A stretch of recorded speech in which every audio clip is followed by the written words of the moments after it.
El Nasri looks for Xavi!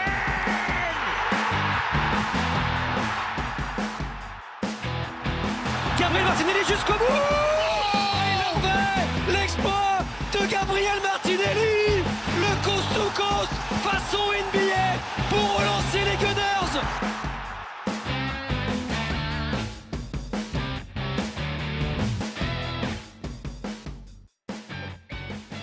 Hello and welcome to the Kenyan Gunners podcast, the first ever Kenyan Gunners podcast with me, Omar Bashir, and Ahmad Banafa. Ahmad, good afternoon to you. Pleasure to be here, Omar. All right, we don't want to do a little waffle. We'll just begin. We're going to preview the 2019-20 season, a season which has been unprecedented in so many ways. Began so far away. When I was going through my notes, it was funny to think where we started with the We Care Do You campaign that was started online by a couple of Arsenal fans online. A message to the Arsenal ownership on the direction of the football club generally. What your thoughts on that particularly? I think it was there was a lot of frustration from the Arsenal fans worldwide, and it wasn't just a couple of fans. It was actually a petition signed by 100. I think it was 100,000 people who signed that petition. But the representation that took it up with the Arsenal board were the Arsenal accounts that we all know and love very much, including Us Blog and Gunner Blog and the others. So there was a lot of frustration before the season started. I think we hadn't made any signings as of yet. We had just lost a terrible European final against Chelsea. Right, we'll get to that. Yeah, it hurts just thinking about it, trust me. So yeah, definitely a lot of angst among the Arsenal supporters. And I think what's surprising about this is that we rarely get to see or hear from anything from the hierarchy of the club. And funny enough, Josh Kroenke, son of the owner Stan Kroenke, responded to these what should I say, important points that were being made by the Arsenal fans. Yeah, the thing is, Arsenal, the main form of communication that we were getting from the Arsenal hierarchy was that they wanted to see Arsenal consistently competing to win the Premier League and or the Champions League. But that's just words at the end of the day, without any action that they were putting into place to show us that they are working towards these goals that they're putting in place. Right. So these were the kind of information that we were being told. But then after the We Care Do You campaign, and after that, Josh Kroenke came out and said that he actually gave us some good points, and he told us in short to be excited. That famous words. Yeah, those famous words that have become canon now, so to speak. And that sort of seemed to be a catalyst. We may know or may not know what could have happened without that campaign, but we went on to proceed to sign a couple of players. We signed Nicolas Pepe for £72 million. We had William Saliba from Saint Etienne. I think it was around Martinelli. There was Martinelli, of course. There was Kieran Tierney for £25 million.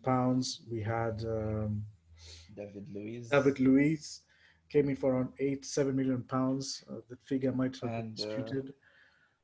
And Dani Ceballos on loan. Oh yeah, Dani Ceballos came on loan from Real Madrid. So I think at the time, if you asked Arsenal fans, they would have been pretty pleased with the sort of business that we did. And of course, there was some outgoings, most notably Alex Iwobi for £40 million.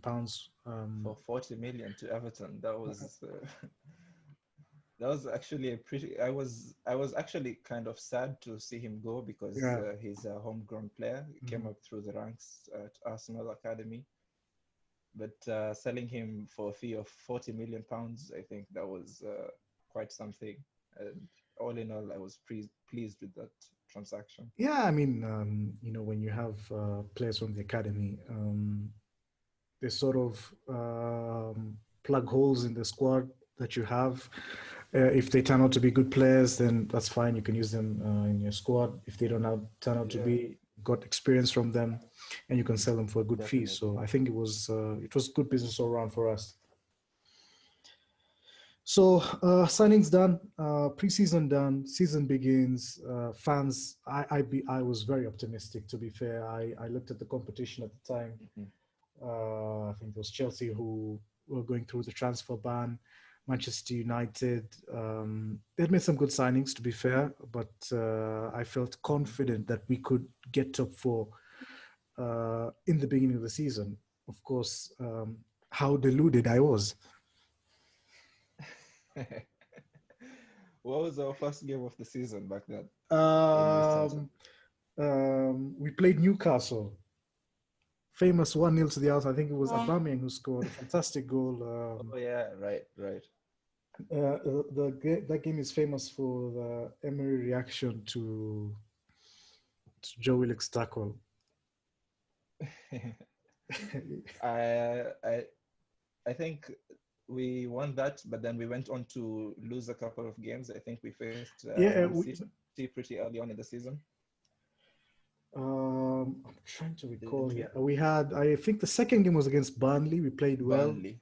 Yeah, yeah. It was That was the game when Danny Ceballos really shone. yeah, that was like, I think that was his only good game, and then he would just like had like average games At after the that. start. Yeah, He was yeah. really good. We came up Pepe, against Liverpool. yeah. Then we came to Liverpool, and then I think that's where That was when Pepe made his first start for start. the Yeah, club. Yeah, and I think even though we lost, I remember us losing, but there were some good signs, especially from Pepe. hmm The way we played that counter-attacking football. It's just that Liverpool were kind of too much for us to handle. absolutely, absolutely. I think there were split opinions on how we approached the game. Many people thought that giving Liverpool the wings was naive. People thought it was sort of Mm, like a plan. But I think mhm. you could say there was some reasoning to what we were seeing on the pitch. Some Yeah, few fans were able to understand what the manager was trying to do. yeah. And in August, despite the Liverpool loss, I think there were some positive signs with the club. Although the win at Newcastle was lethargic, but the win in Burnley and the Liverpool loss also had some good signs. On to September, that's when now things started going downhill for Arsenal and Unai Emery. I think we faced Spurs back then, and we drew that, and then the famous Watford game where we faced like Yeah, was that it was a 30 very, very shots, bad game. and I think everyone got displeased with that because definitely we can't be facing a Watford side and we're ending up. I think we led 2-0 if I remember correctly, Yeah, and then we ended up to draw 2-2 after facing over 20 something, almost 30 shots 31 from shots. 31 shots. exactly. And no disrespect to Watford, but that's not the kind of game a club the stature of Arsenal should have been playing. Yeah, I think around that time there were surrounding issues around Emery. I think first of all, after that performance, it was revealed that the club had offered, or Raul Sanllehi in particular, had tried to renew Unai Emery's contract or extend his contract, but the feeling within the club felt that he had not deserved that, and people were, found that strange. And then there was the whole issue with the captaincy, which was for me one of the strangest things that I've ever seen. First of all, I do remember that. our captain, Laurent Koscielny, decides to throw his Arsenal, legacy, 9 years at the club, such a magnificent servant, and he decides to just do that. Of course, now with hindsight, we wonder what could have happened then. I think from the time we just thought, oh, he's done something bad, but we don't know. Maybe there was some pressures Mm-hmm. within the club. He was not comfortable with the way he was being handled as a player. He was playing a lot of games. So there was that, and then Yeah. so he left, and then now there was no captain. Everybody knew Shaka was to be named the captain, but Unai Emery's indecisiveness on that issue, I think, had a big role to play on things that were to come. Yeah, I mean, with the thing with Koscielny is he was a wonderful servant of the club, but then the end that he came to, you have to realize with hindsight the frustration he must have felt as a player after giving so much for the club. When he left, of course, there was that bit of animosity with the fans as well, because I think he could have handled it better. Right. Maybe he was advised wrongly by his agents or the people handling him. But the way he left did not leave a good taste in the mouth. And then when Emery now decided to cock up what was supposed to be a simple, straightforward captaincy issue to just give the next leader, who at the time was definitely Shaka. I mean, Shaka was obviously the next candidate because he actually stands out as one of the leaders of the club, even right now. Yeah. And he cocks up what is a really should have been a very simple situation. And he ended up choosing, was it 5 captains? Yeah, that's sort of his thing. I think even the previous season, he had 5 captains.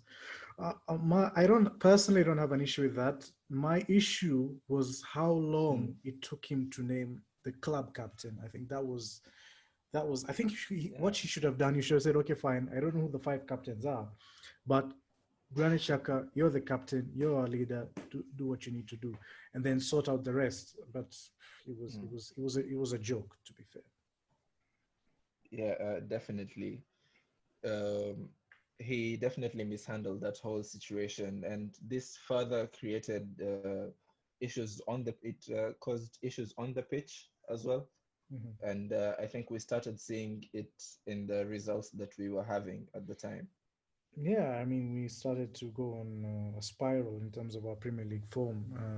We didn't win a couple of games for, I think, a few months. Yeah, The only I think. Hmm? right, Sorry. continue. Yeah, I think we had just basically capitulated. The players seemed to have lost confidence in Emery and his tactics. I remember the main bone to pick with Emery at the time was despite, uh, aside from the fact that he hadn't picked a captain, he also had no set style that he wanted Arsenal to play. Right.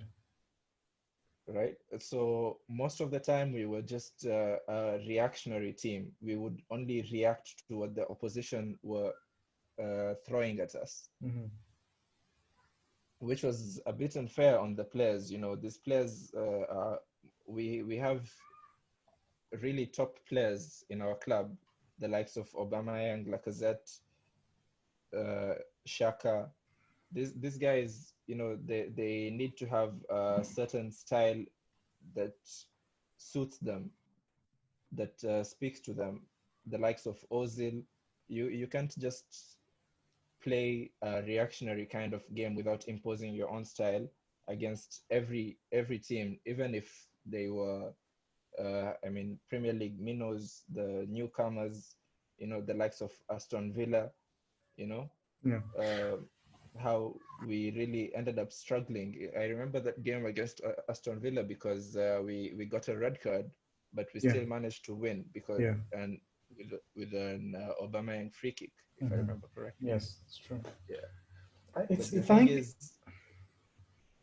sorry. I think it's the the issues around the style of play are you're absolutely spot on in that. We we were very reactionary. We didn't have a sort of a way, a system of doing it, and whatever we did, we didn't do it efficiently. I mean, I remember Emery's his first press conference. He was talking about being the protagonist. I Mm-hmm. rarely saw that in any of his times here. Mm-hmm. Um, so he sort of like I think he was caught up in two minds.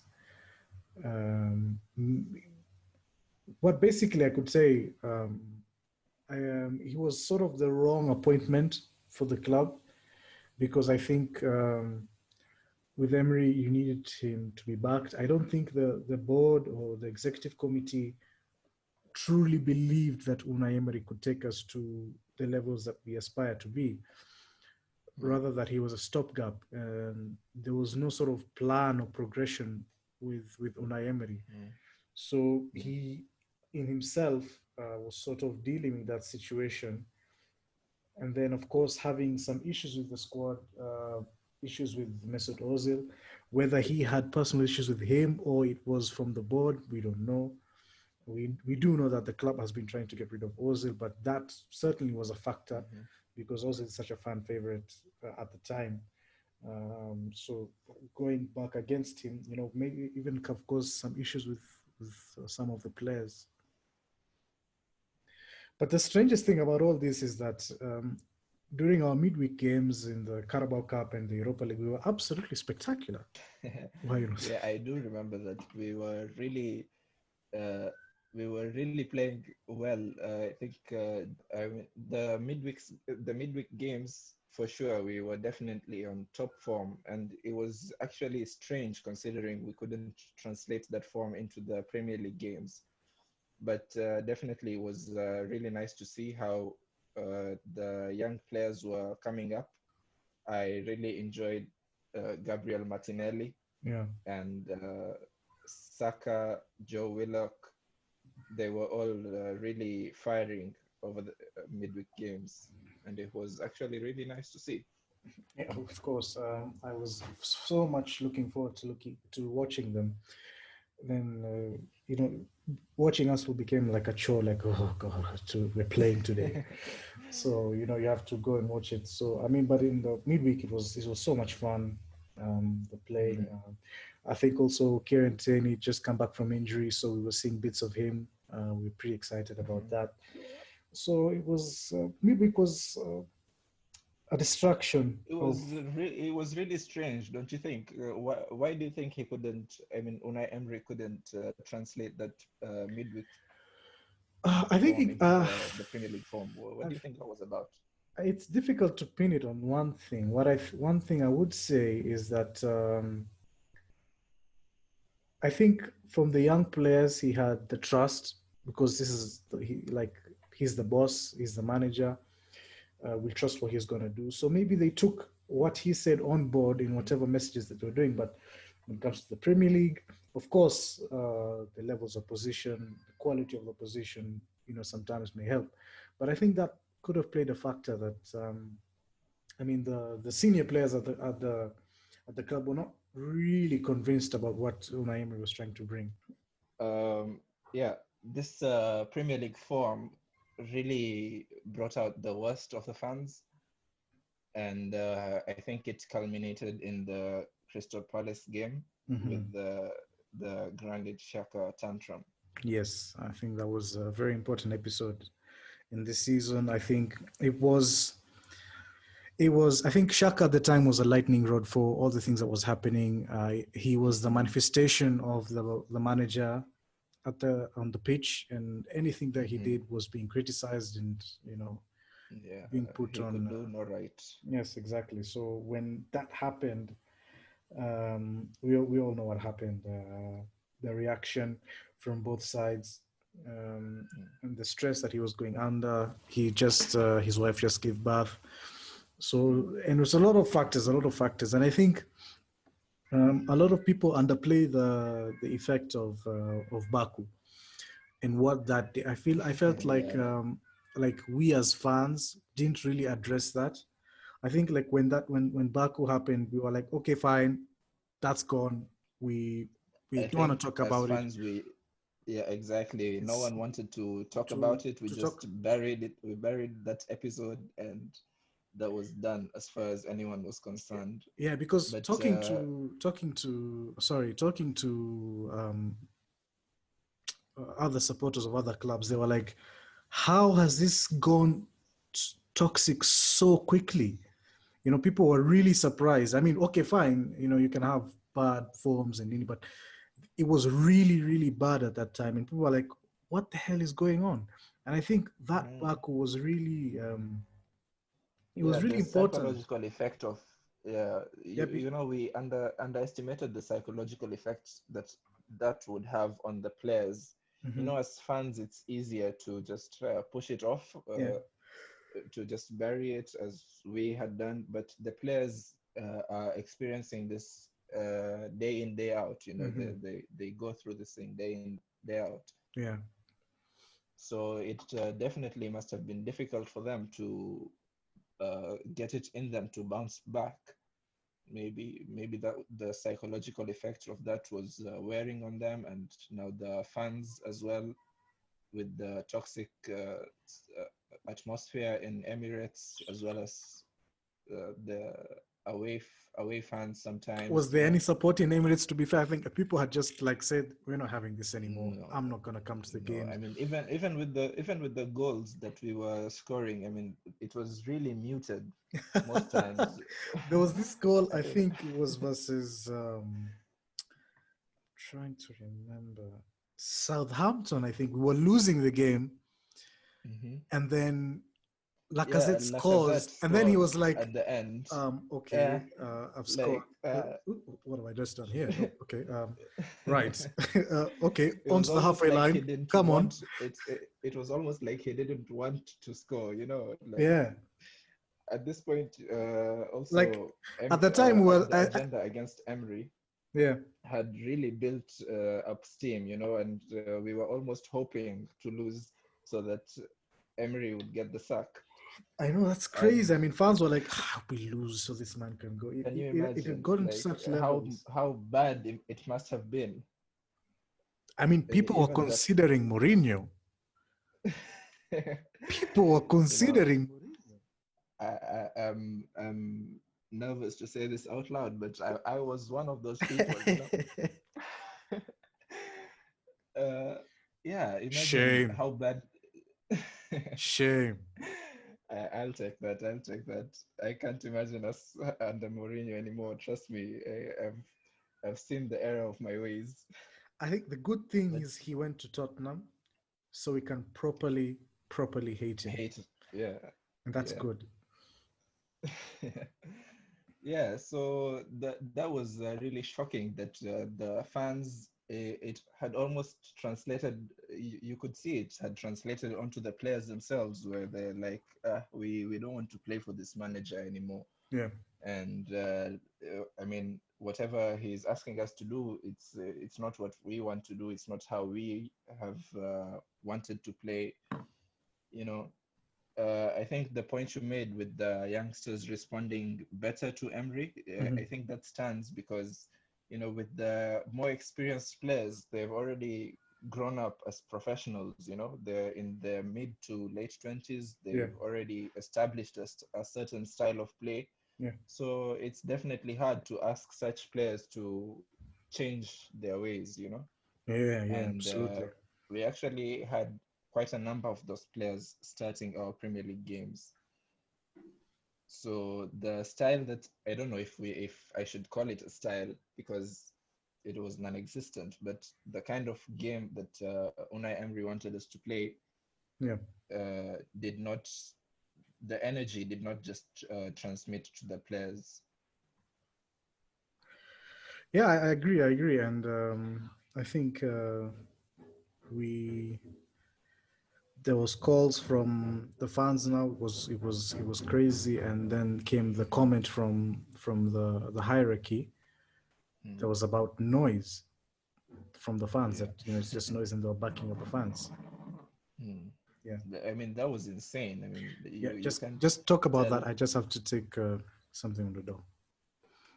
Okay, I mean, you can't just tell the fans that what they're feeling and what they're seeing Yes. is noise. I mean, that was wrong in so many ways from the Arsenal hierarchy to say that. I mean, the way we could clearly see the way that Arsenal was playing was not up to scratch in every part of the pitch. I mean, from our attack, from our defense, the mistakes we were making, the football, the kind of football we were playing. The fans definitely had a right to react the way that they were reacting. So to just brush away that fan sentiment that it was just noise and to back the manager in that stead was definitely uh, I think it's safe to say that it backfired on the board or whoever's making those decisions. People felt that at the time I should have been sacked after the Leicester game, which would have given the incoming manager time with the squad and to sort of start afresh. But the board decided against that. He played the game against Southampton. Apparently, that's when it was now decided he was going to be sacked. Hmm. And I think the executive They committee really, traveled the to, board really messed Arsenal up with this because I yeah. mean there were so many chances to have removed Emery from the helm. Mhm.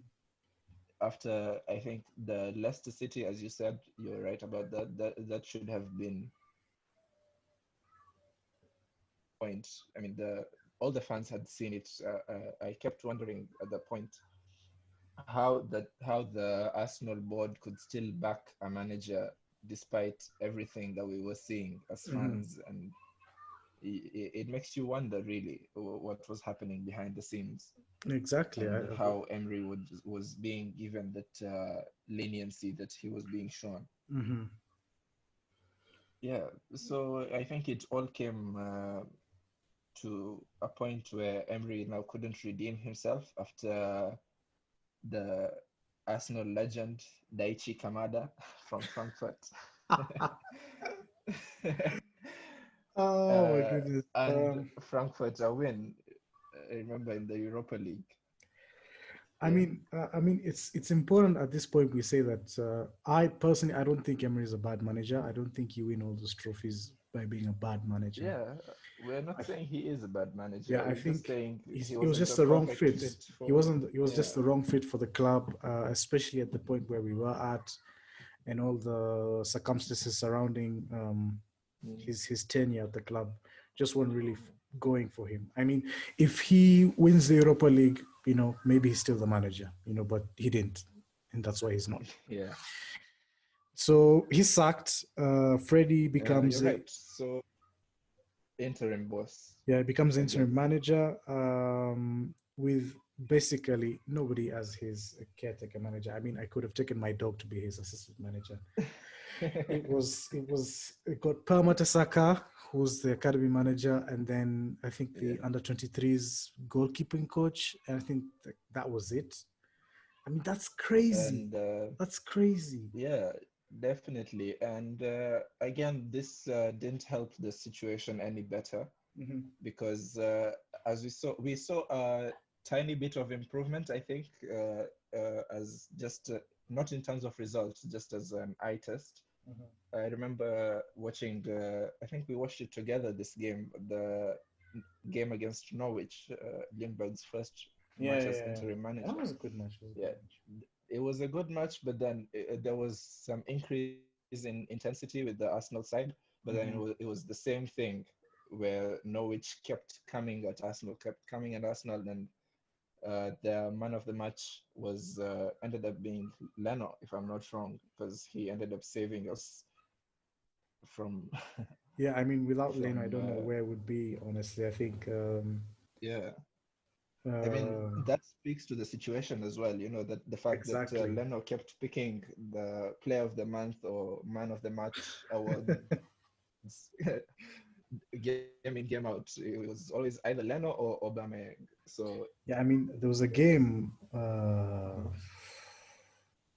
think it was Wolves at home. I think he made like 11 saves.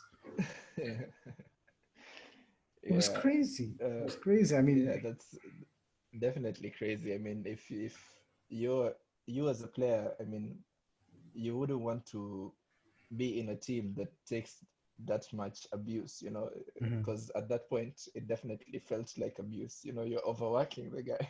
Yeah, basically. He had no Yeah. protection whatsoever in front of him. So I think with Ljungberg in charge, he wasn't able to do much because he wasn't given any staff. As you said, he only had Matasaka as his assistant and a couple of guys from the academy, which was not an ideal situation.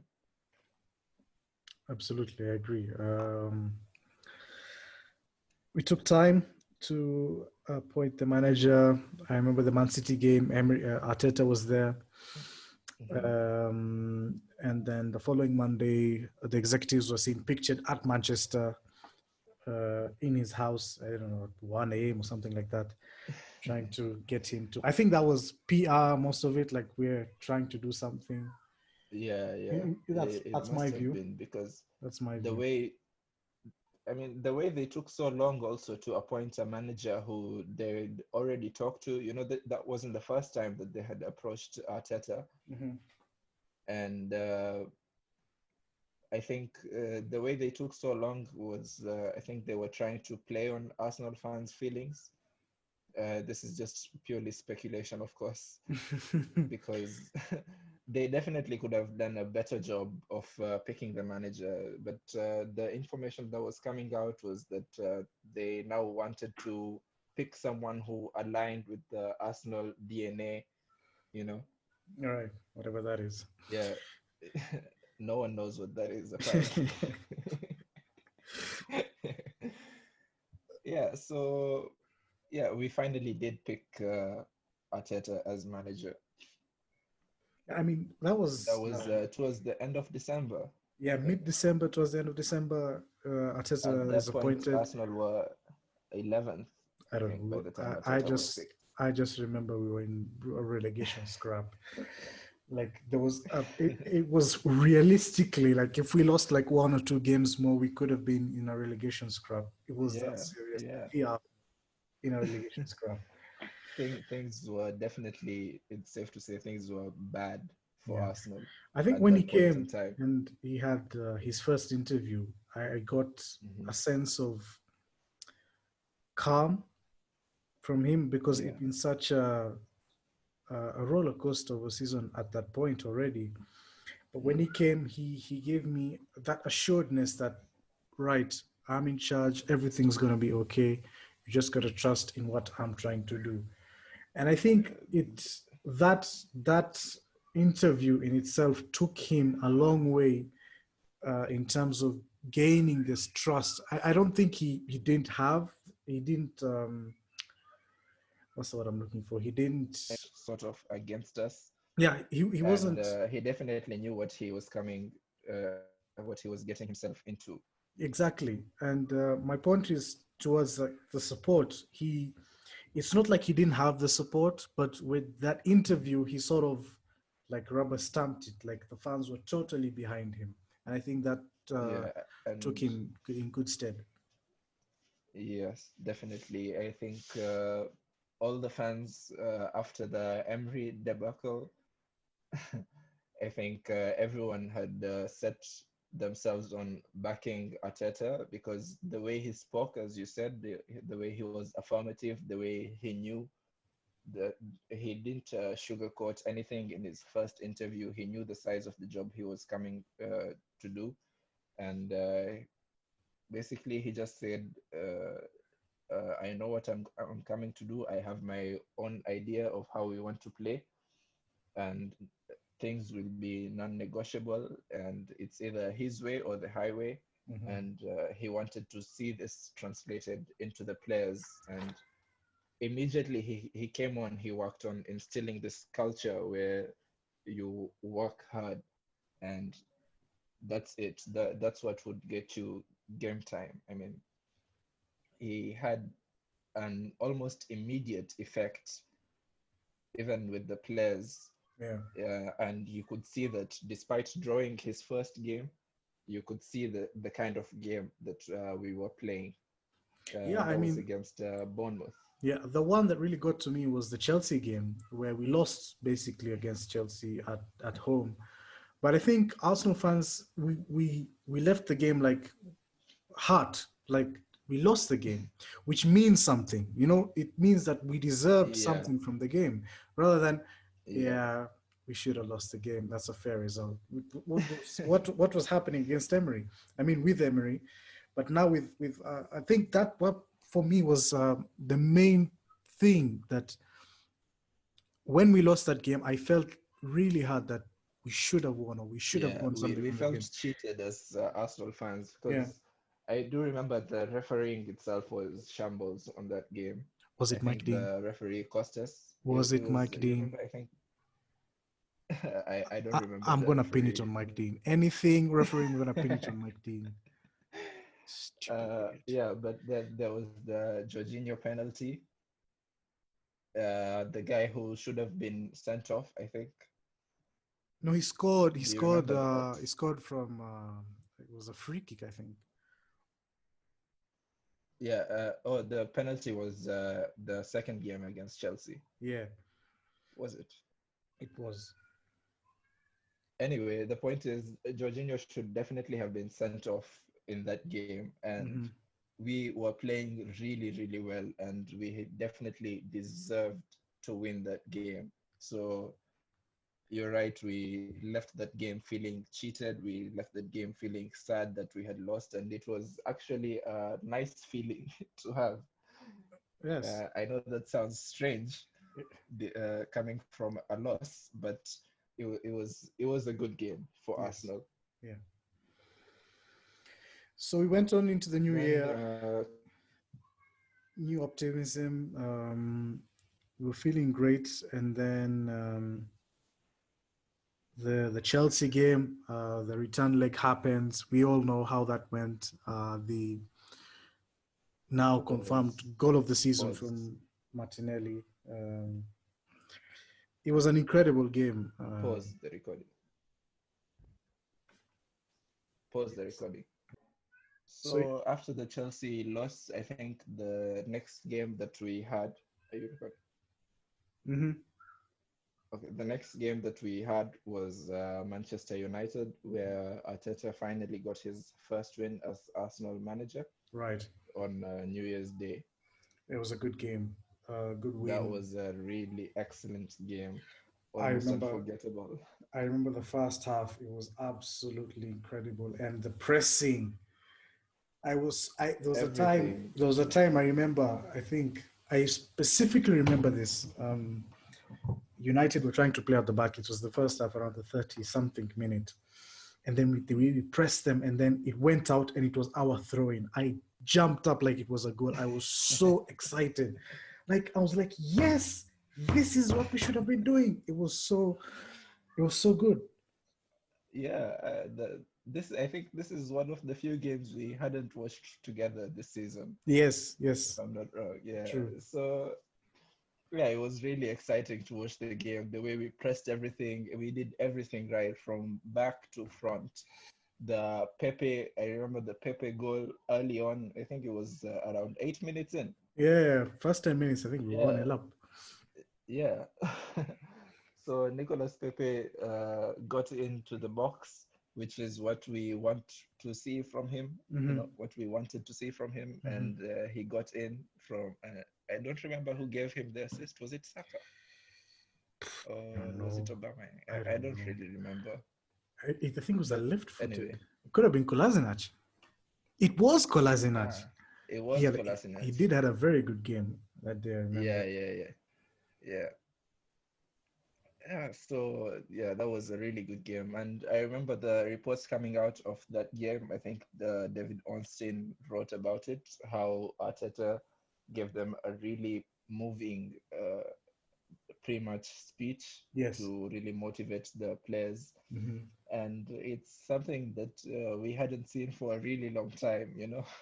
Yeah, I think it's the small things that you hear behind the scenes Mm, that really means a lot to the Arsenal fans. Things like that, like when he brought the players to the stadium before the game. mm, You know, mm. those sort of small things. I think the fans really look at those things and take them to heart. And I think from early on, I think Arteta was just, I don't know, fortifying his support. Mm-hmm. Yeah, and this comes again.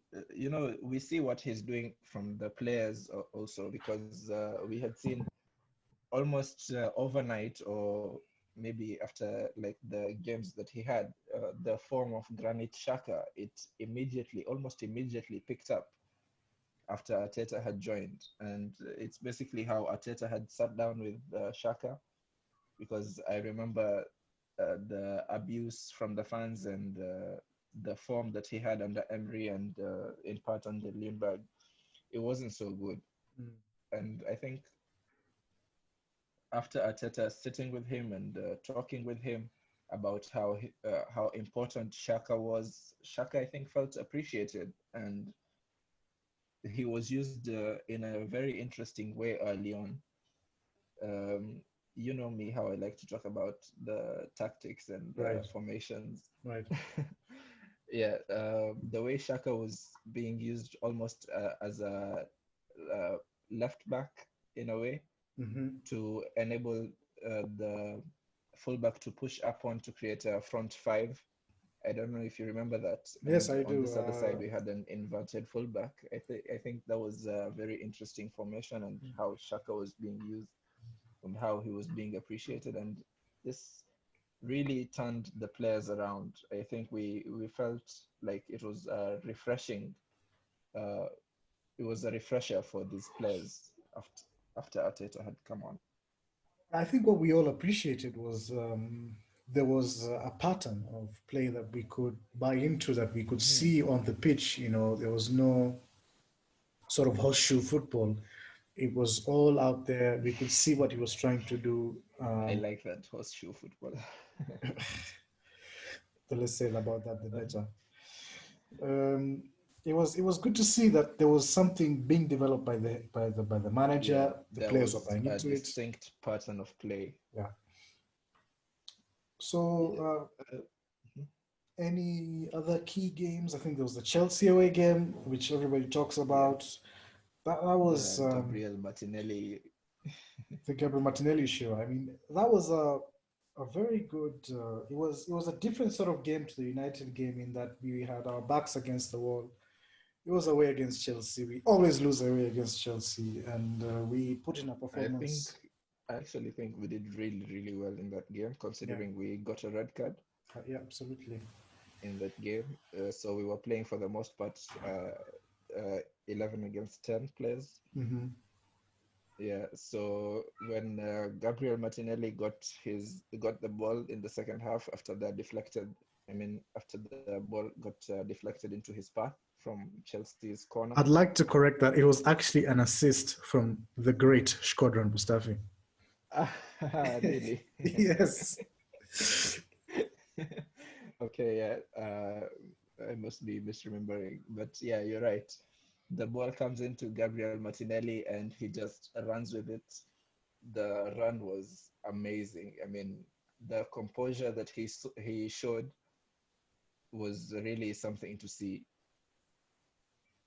I think what Uh, the thing that mhm. really got to me was that when he got to goal, he calmed down and then he took such a, Yeah, he actually slowed down a bit, yeah, a took his time. complete finish. It was an absolute complete finish. Yeah, And considering he from an had Pepe, 18-year-old. yes, he had Pepe on the right. So the easy thing would give Would have been to pass the ball the to pass the Pepe. ball and, Yeah, and you're then right. Pepe scores into an empty net. But he said, no, this Yeah. is my goal. And it was absolutely superb. Yeah, that was another game though, coming out with a draw. and we felt, even despite being 10 men, a man down for most of the game, we felt maybe we should have had something better. Yeah. From how we played. Which is a recurring theme against Chelsea.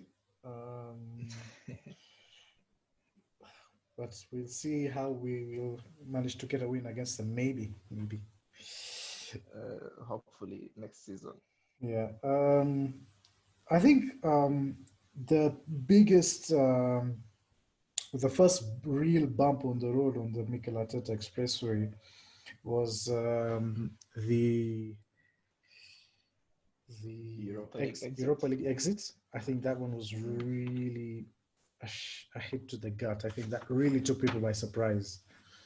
Yeah. Nobody expected that, at least not Arsenal fans. And I think in hindsight now, maybe it was a good thing that we left at that time, because we could have, would have been, we could have been playing, till now mid-August. Yeah, that would have been, funny. So, in hindsight, we got there. I think from then on, it was sort of like a reality check that, okay, fine, this manager that we've got is a really good manager and he could really take us places, but there's so much work to do. We shouldn't get ahead of ourselves. Yeah, I think there's at this point something that really ticked me off with some of the Arsenal fans. Some of them were a bit reactionary. Calling for Arteta's head after the Europa League exit. I don't know if you remember that. Yeah, I tend the way not the to. fans react.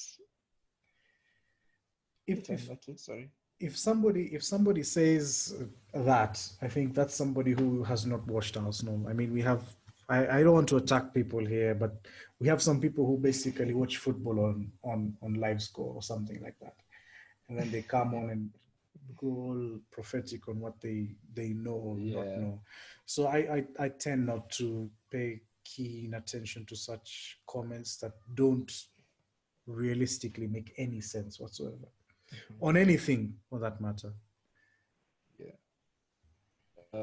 So we head into March. I think after now the Europa League exit and the Premier League, we had definitely no chance of getting anything at that point. What are you talking about? We're going to win the league. All we had left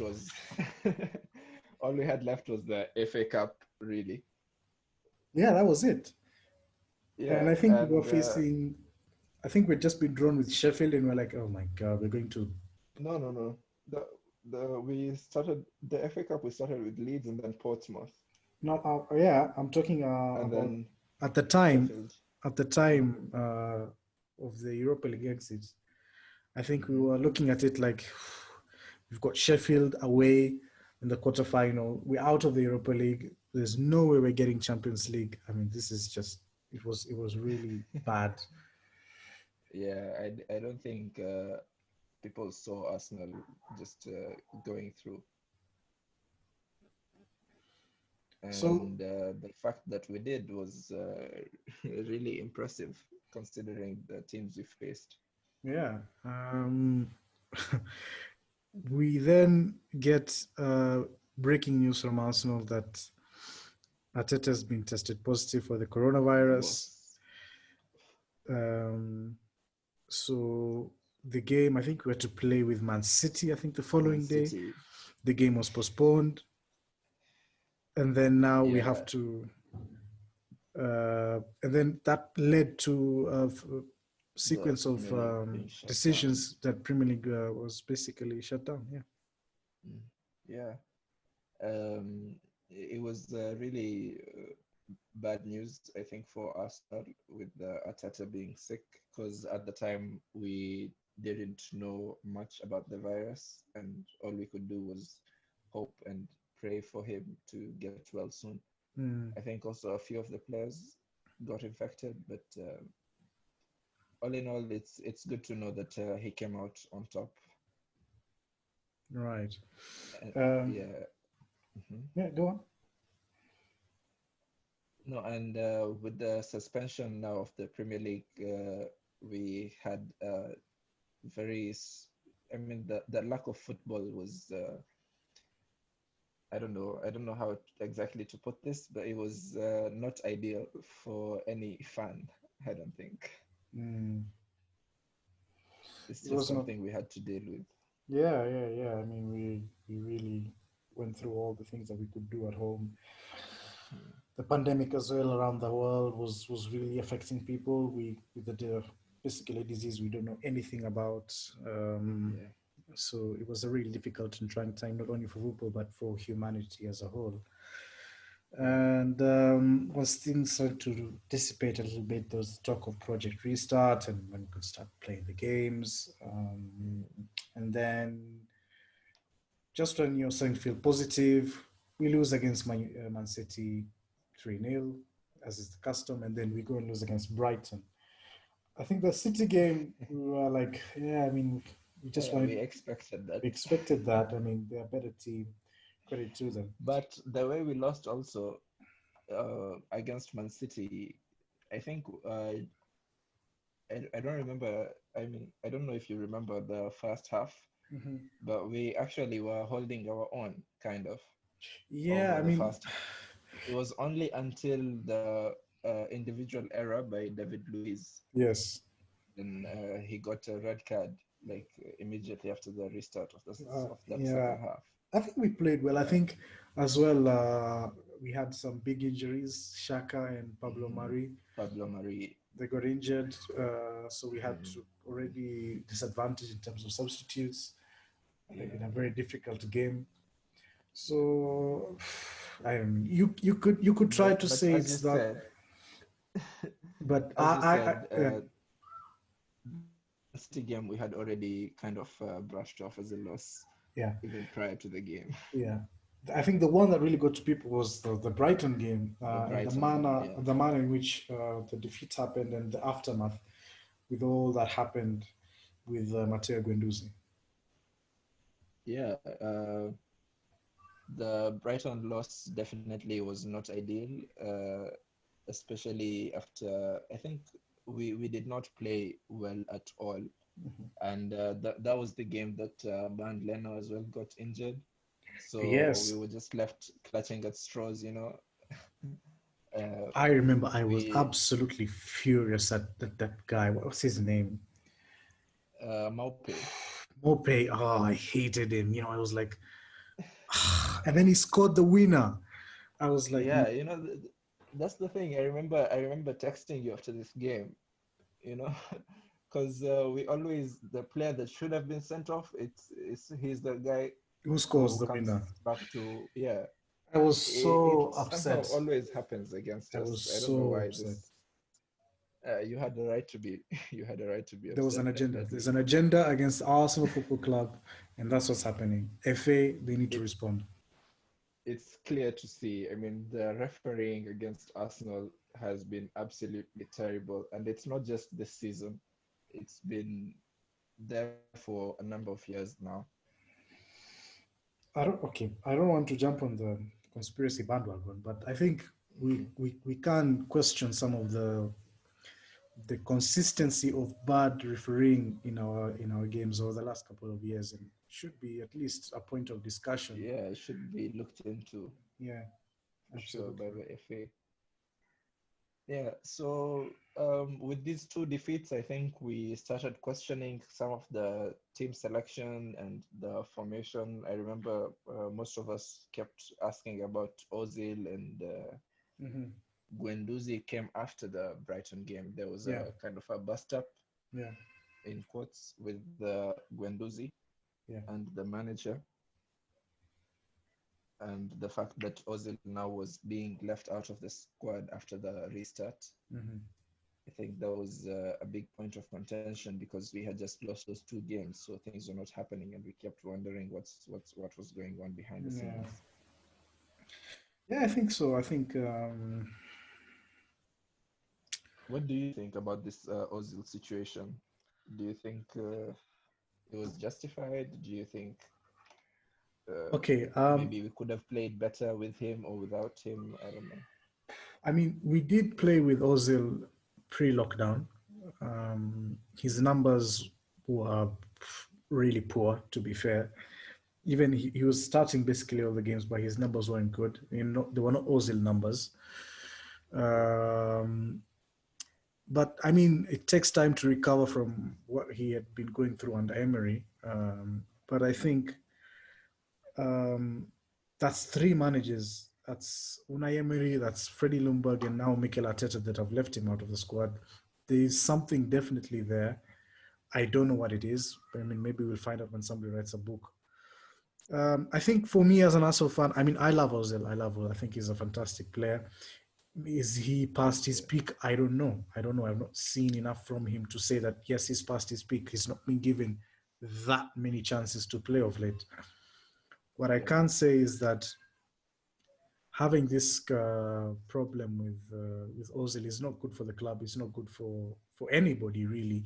Ozil's not playing. Arteta is being asked questions every week. The fans are being distracted by it, and the team is suffering as an effect. So I think whatever needs to happen, if Ozil, with Ozil gets his act together, gets in line, if he's to do that, that's fine. If he's to leave, let him leave and let's move on. But there should be a definitive ending to this saga, because I think most Arsenal fans are really tired about this. So if he's to play, let him play. If he's to play, let him play. I think if he comes back and he's playing, he's in the squad, I don't think anybody will have an issue with that. If he goes, we can. I think people would contest that, but I think we'd all understand why he has to leave. So I think for me, the situation needs to be solved. Okay. Do you think that Ozil would play better if the squad was built with his, shall I say, uh, techniques or in mind? I absolutely. I think that's where we failed initially when he was at his peak. We didn't really, go. I think our recruitment was really poor. We didn't build a squad that was suited to him because he was our star player. And I think maybe we did him a disservice. Absolutely, I absolutely agree with that. If we did that, who knows where we would have been at this point in time. The thing is, with Ozil, I think some people are right to say that he might be a luxury, but in that same way, I remember Arteta speaking about having specialists in positions. So it was curious to see Ozil not being played. So with me, I feel like in the end, Arteta was kind of, or from a playing perspective on the football side, I don't know about much else. I think he's justified in dropping Ozil because we don't have the right structure for the kind of player that Ozil is. Right. And maybe with the recruitment, maybe we would see him get another chance if things work out as how we're seeing right now in the transfer market.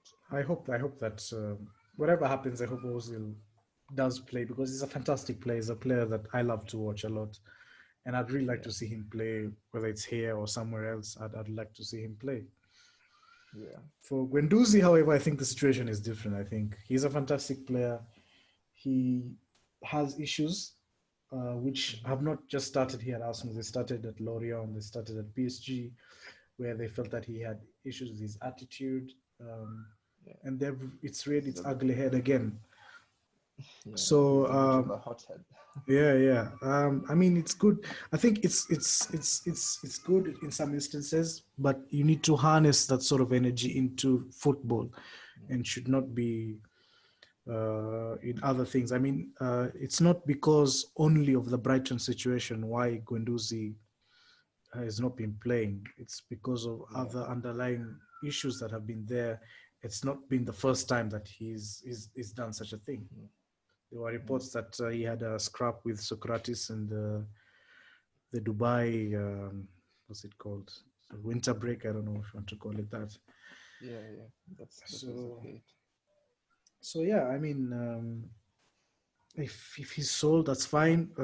I'm sure we'll recoup money from that. We can get a player who suits our system and can be a positive influence in the squad. Yeah. Um, Back to the football side of things. Towards the end of the season, uh, I think we had just beaten Wolves, Right. and we had gone to face Spurs, and I think we were in good spirits, all in all, Hmm. before the game. Yeah. Yeah. And then the game came, and it was a classic Mourinho game. Just holding out and hitting us on the break, and it worked for him. And it I th- was really, really hard to watch. I mean, yeah, after being in such good spirits. it's always hard to lose against those scum, especially if they are managed by scum. So it was I really remember, disappointing. I remember we didn't even talk about it how we usually talk after every game. Yeah, it was like, You know, what? What, yeah, what, there was no point. what Like happened? we just knew. Yeah, I mean, I think that game, positively to think about it, what that game taught me was that I think our midfield seriously lacks creativity because what they did, they just like, they packed it in there. They Yeah. expected that our creativity or our chances would come out from the wings, and they really Hmm. defended well, to be fair. They defended the flanks very well. So basically, there was Yeah. nothing we were doing. We were just passing the We ball. had no way to deal with the defense. Yes, so I felt that was an eye opener uh, Hmm. for those who did not know really that our midfield had certain issues. Yeah. Yeah, Yeah, but then immediately after the Spurs game came Liverpool, I think. yeah, and we were like, oh. And can you believe the win that we had against Liverpool? I mean, that was just beautiful to watch. It was a really mature performance from us, I think. It was such. I have never laughed in a game like the way I was watching against Liverpool. I was I I was think watching the game so passively, and it was so funny. It was just incredibly funny. I just couldn't believe what was happening. yeah, especially after it was Liverpool who scored first, right? Yeah, and then I was like, all right, here we go. Another Yeah, spanking coming here. And another then drubbing. and then just two goals. It was halftime, and then second half, I was just laughing. I was laughing through the whole thing. I was watching it with my brother. It was just incredible. I think the last when after extra time, when they put Uh-huh, the added time, that's when I got like, okay, uh-huh. oh, we might actually win this. So I got a bit tense, and then, but it was just incredibly funny. I think Liverpool played very well. If I'm being very honest, I think Mm. we just had the two chances. They made two mistakes basically, and then we Yeah, scored, and then that was it. Like we didn't. but Okay, credit okay, to us as well for that pressing. yeah, It's not so easy playing a high press against a team of Liverpool's quality. I agree, I agree. But second half is, I like to think we forced them into making those mistakes, so I the completely goals agree. are I, actually I completely agree. I'm just talking about like the other part of the game. Like we were yeah, just yeah. hanging on basically. Mm, But we did defend well. To be fair, we sort of restricted them. They yeah. did have a couple of chances. Yeah, I But remember Salah had a chance to score. He yeah, messed it up. yeah, Um, yeah, but all in all, it was an excellent game from mhm, us, yeah. which put us in high spirits for the next game against Man City. You know what? And I thought we were going to lose the uh, game, despite what happened. I just thought, I mean, it's City. We always lose against yeah, City. they're a different side compared to Liverpool. I mean, they come at you like nuts. They don't stop. At least Liverpool play with a bit of space in their team. Hmm. And they play a lot of long balls. Man City really crowd that midfield, so you have no way out. So in a way, I was even happier with this Man City performance because it showed how calm we had become and how mature we had become under pressure. For me, It absolutely, was this was the better performance. This was the better Yeah, performance out of the two. It was a high pressure game. Stakes were on, and we played fantastically. Yeah, I mean, I'll never forget that first goal that Aubameyang finished. Mm-hmm. You know, the way Man City are renowned for their pressing, but we they just played into our hands basically. You know how they were pressing, and it created openings for us for through their team. And Yeah.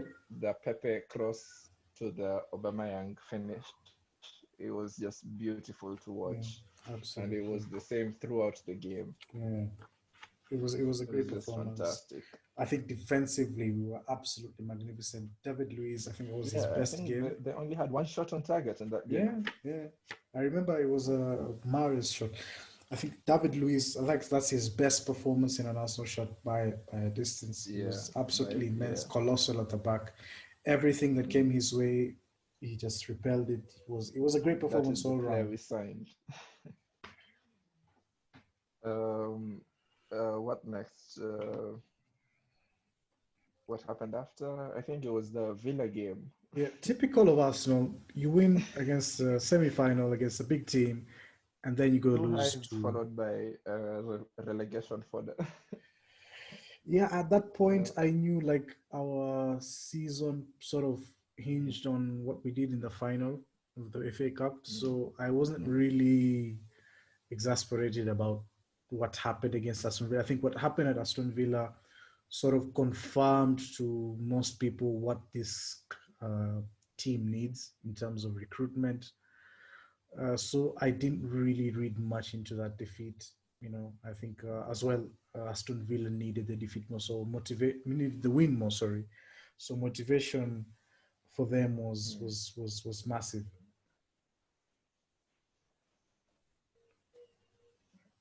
And then Yeah, we, the main thing I think that we need to talk about is the final against Chelsea. mhm. And it started, I think, the way it started, we showed a few nerves, and we hadn't really settled as a team, and they took advantage of that early on. But I ended up being really pleased with the way we took control of that situation, and we just calmed down and just took over control of the midfield in that game. Yeah, I think there And was we there was some played, tactical I think, tweaks from yeah, Arteta. Arteta really The showed balls over the top on his, their right hand side. I think we got in like 4, 5, 6 times in the first half.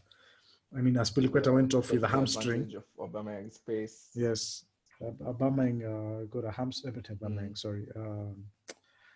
What's his name? Aspilicueta got a hamstring from chasing Aubameyang up and down in the first half. So I mean, we really took advantage. I think when they moved Zuma to that side, they became a bit better because Zuma is a bit quick. He could manage the situation better than Aspilicueta. So I think that was good tactical awareness from Arteta. And was it not were it not for the injury? I think I don't think Lampard would have changed anything. So I think it was good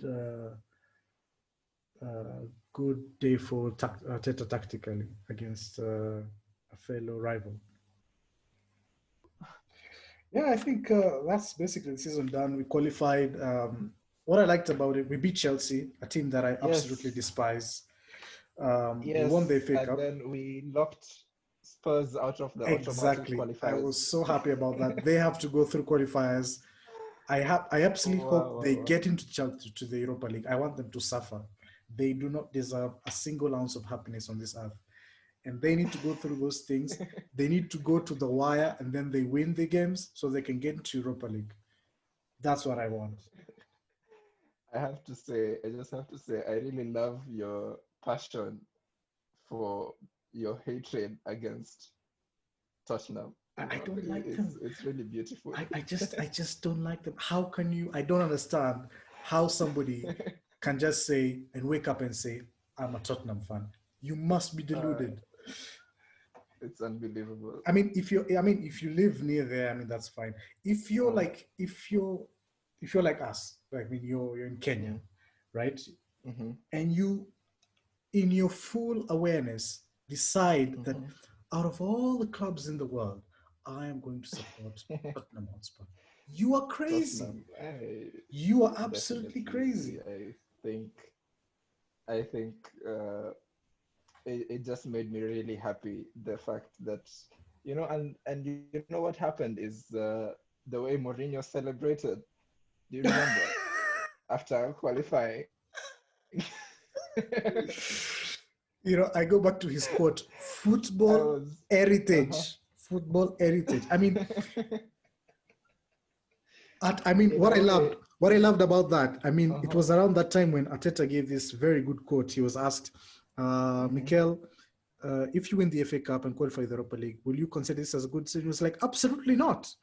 This is not a good season. Yes, we have won a trophy, but this team needs to win trophies. It needs to be in the Champions League Yes. finals. It needs to be competing for the Premier League. Then we can say it's a good season." Mm, And then it came around the same time with that mm, celebration of doing nothing, mhm. basically from Tottenham. And it just shows levels. It's levels. It's levels, man. Yeah, I really loved when that happened. The contrast of it just shows the stature of Arsenal as a club, and I'm so happy that we have a manager that realizes the kind of club that we are. Yeah, It's just immense. I think it's good that he's there. It also gives importance to the players that they need to understand that playing for Arsenal is a privilege. You know, Hmm. many great players have Yeah, played here and done great things. So you need to live up to those standards. I mean, if you're thinking of a striker, they need to know. if you're They need thinking to of know we are gargantuan. exactly, if you're a famous word, if you're a striker, the levels are Thierry Henry, Robin van Persie, Ian Wright. Those are the levels. Though I hate Robin van Persie, he was an absolutely fantastic player. But those are the Yeah. levels. If you think about midfield, you're talking about Cesc Fabregas, Patrick Vieira, Emmanuel Petit. These are the players we'll be talking about. Liam Robert Brady, Pires, Freddie Robert Ljungberg, Pires, Freddie you know, Ljungberg. These are the players we need to be talking about. I mean, what's the yeah. inspiration for Spurs? Honestly, I think it's the best team in their history. I don't know. Maybe the one that won the league. I don't know, in And 1622. exactly,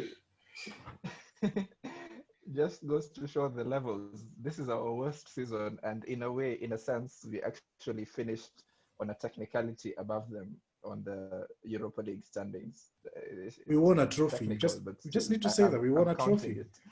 We won a trophy. Yeah, and in our worst period, This is we've our won worst four season in trophies. 30 years. I mean, in our worst period, in our banter era, we've won four trophies. Can you believe? Yeah. And in their golden era, they've won none. Absolutely nothing. Absolutely nothing. And that's what the club is. It's nothing. Anyway, Yeah. um, Mhm. so we're now in the off season, summer transfer window.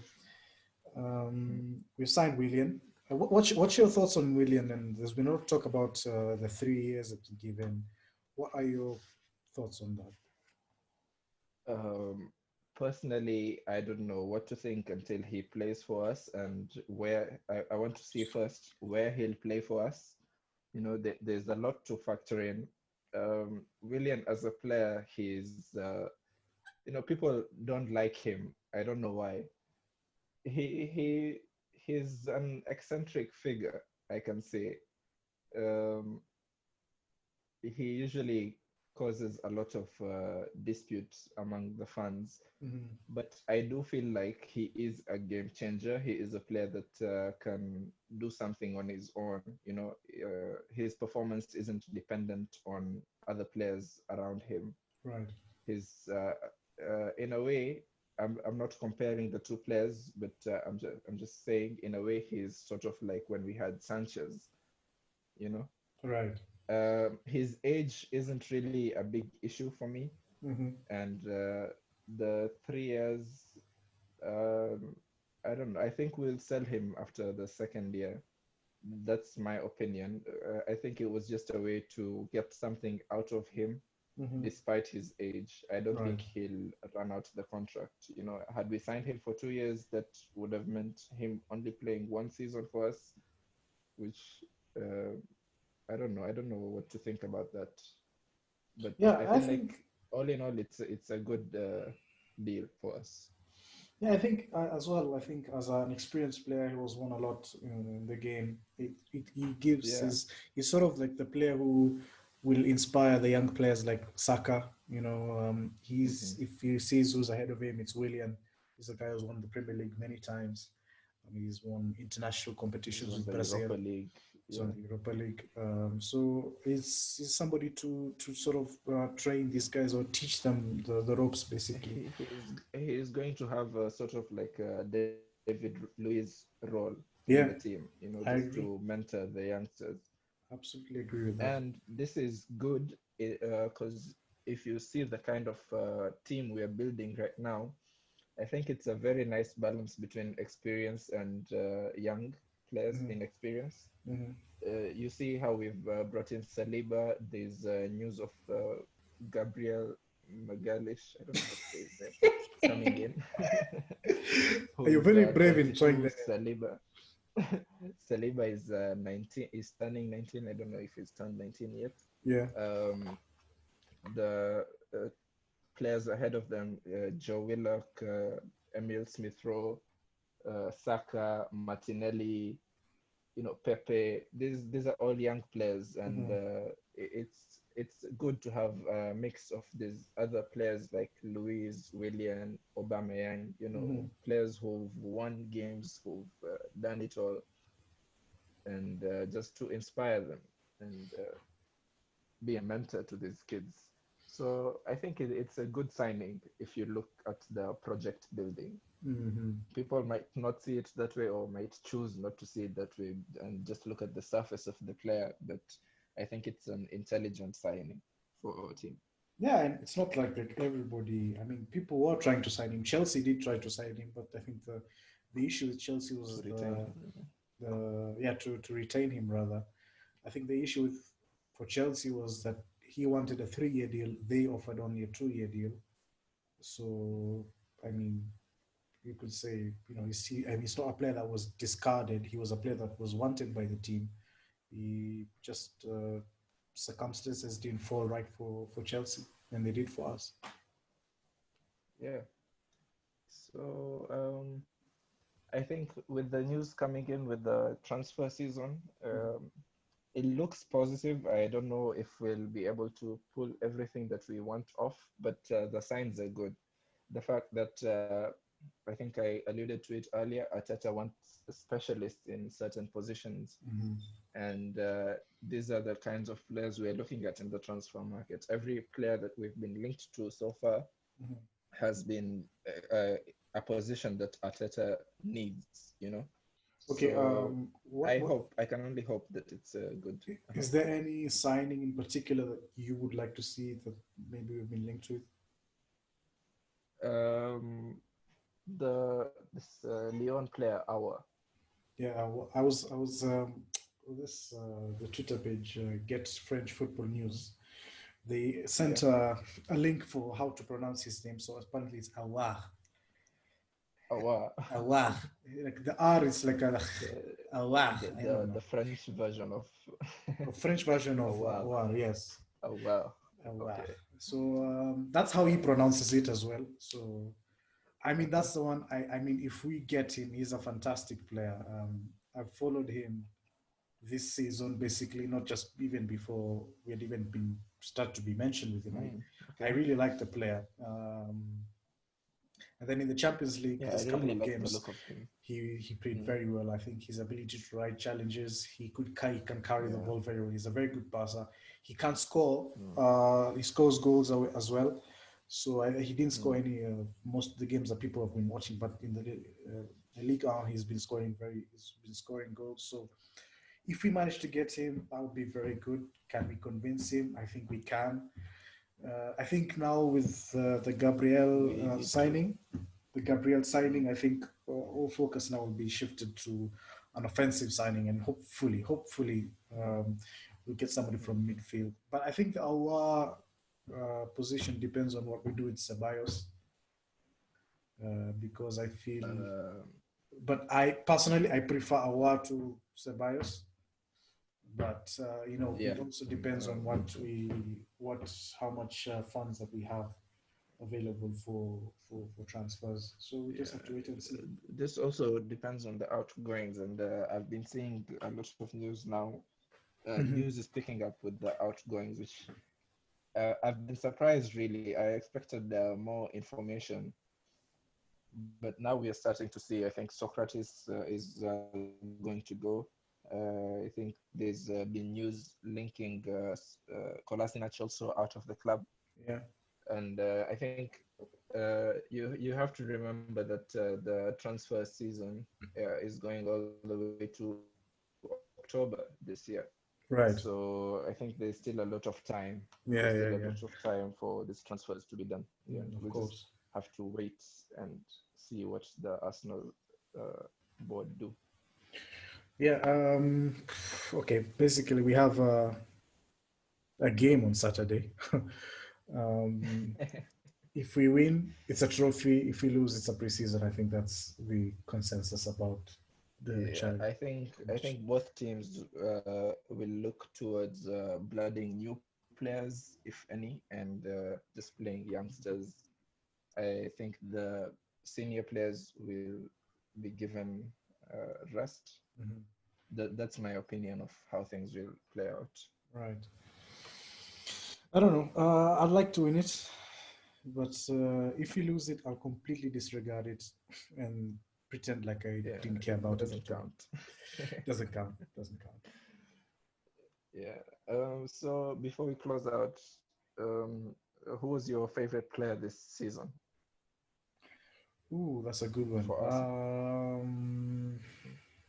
Band Leno.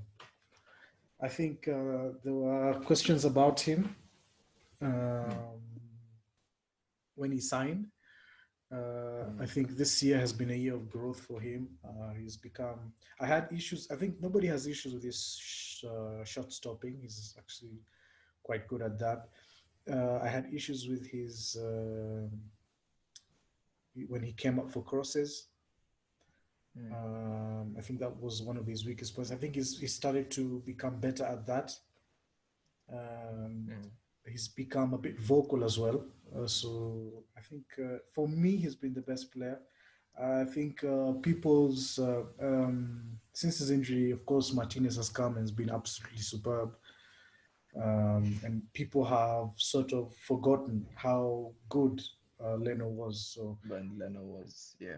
yeah, he was. He I was. think had Bernd Leno finished the season fit, I think he would have been one of the top contenders for player of He the was. season for Arsenal. He was. I think he Oh, he was was. the one who was voted in. He was. I think he was second, if I'm not wrong. Oh, Yeah. okay, then that's well deserved. Mm. For me, it was Aubameyang. I think without him, I mean, also without Bernd Leno, we wouldn't have been where we finished. But Yeah. without Aubameyang as well, the goals that he scored, especially in the FA Cup final Yeah. and the semi-final, the two Hmm. braces, Hmm. was just absolutely immense the whole season. And it shows from how we played the number of chances that we created for Aubameyang, and he would still score those important goals that Right. would keep us in the running. I think Aubameyang was absolutely immense for me. Yeah. What He. about your young player of the season for Arsenal? That's tough. That's tough. It's got to be between Saka and Martinelli. I like all of them. Um, I mean, it's easy to say Saka because he had the whole season. I think Gabriel's season was curtailed by injury. It's very unfortunate. But I think both of them are, potentially going to be big players for this club. Yeah, And I think the both. I think Gabriel signed an extension, if I'm not wrong. yeah, he did. He He did signed an extension, and for then I of think course another Bukayo 2 3 Saka, years. yeah, then Bukayo Saka with the new contract. So they're hopefully be part of this future of the club. I like where they're going. They're fantastic players. I just hope Gabriel gets well soon. Gabriel Martinelli, I think they're now a Mhm. couple now. Gabriel Martinelli gets better soon. so we can see the best of him. And I think it's going to be an interesting season for Bukayo Saka as well. So for me, it's those two, if I can choose two. Yeah. Yeah. I think Right. we both agree. Absolutely. I think we should leave it there for Yeah, episode I think 1. so. I think we've covered more than enough. Yeah. Thank you for joining us. It's been an absolute pleasure. Ahmad and I thank you, and we will see you next time. Cheers. Bye-bye.